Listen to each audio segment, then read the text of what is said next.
Comfort is not what you think it is. It does not arrive loudly. It does not announce itself as danger. It comes softly, quietly, politely.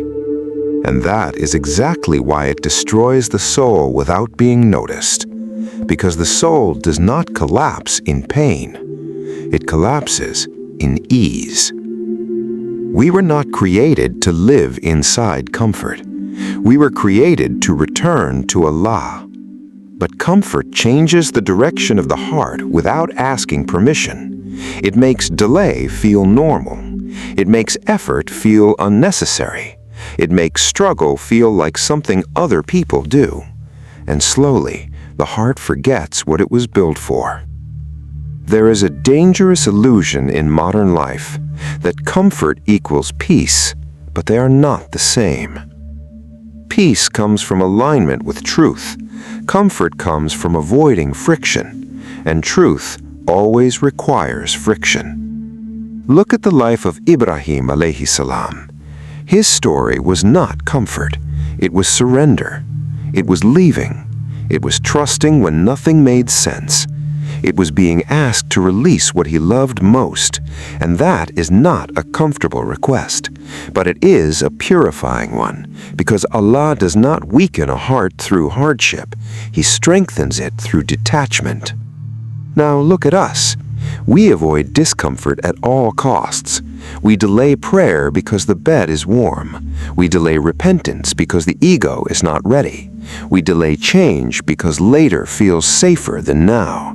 But every delay is shaping something inside the heart. It is not neutral. It is teaching the soul that obedience can wait. And what you repeatedly delay, you eventually stop valuing. That is how comfort works. It does not destroy suddenly. It replaces slowly. It does not remove faith. It weakens urgency. And when urgency disappears, the heart enters sleep while awake. The Prophet ﷺ did not live a life built on comfort. He lived a life built on truth. He slept hungry while he could have chosen abundance.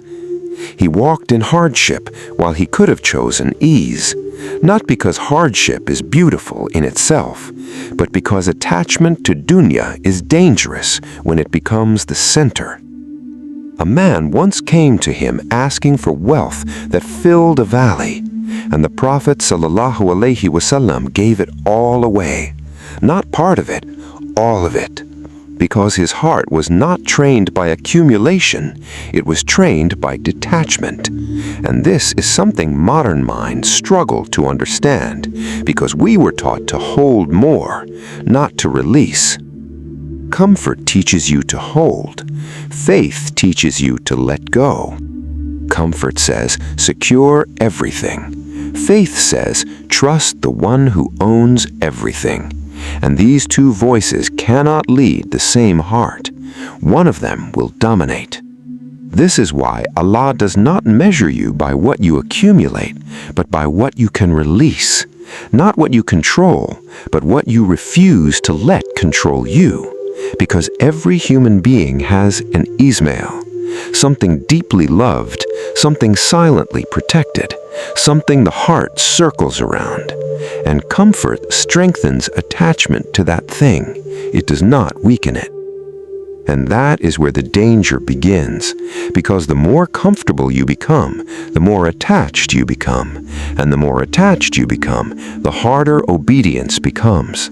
Not because Islam becomes harder, but because the heart becomes heavier.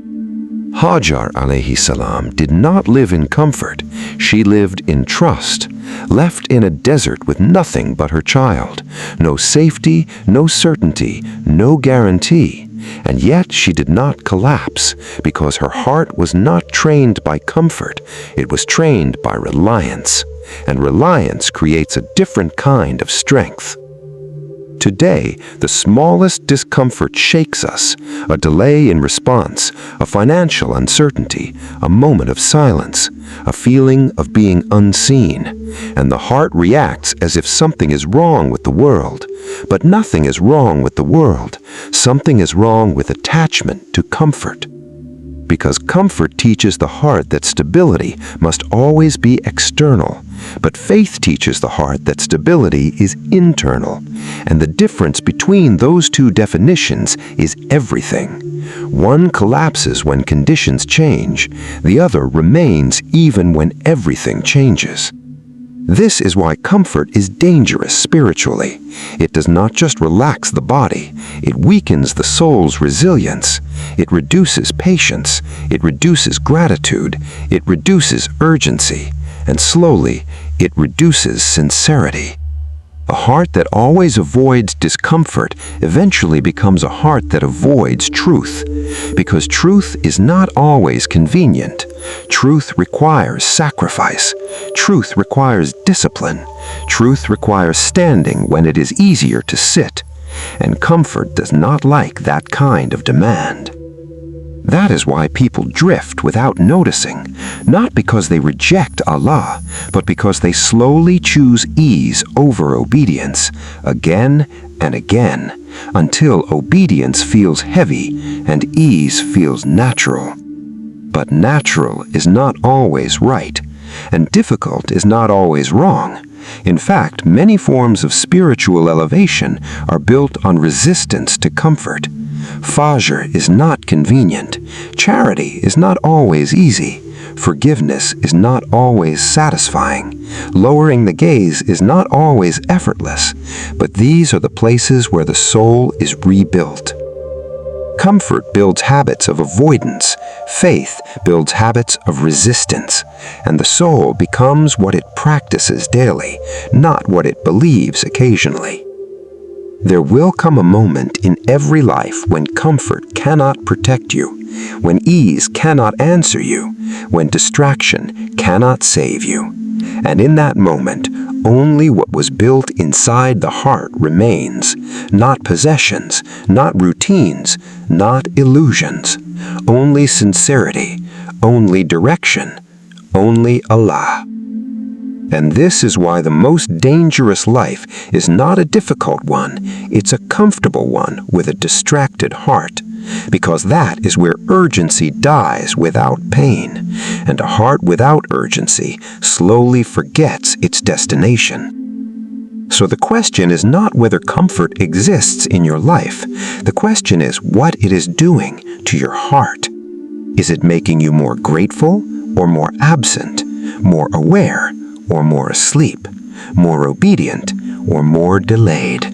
Because comfort will not announce its damage. It will feel harmless, even kind, even deserved, until one day you realize the heart has stopped moving forward, not because it was stopped, but because it was never challenged.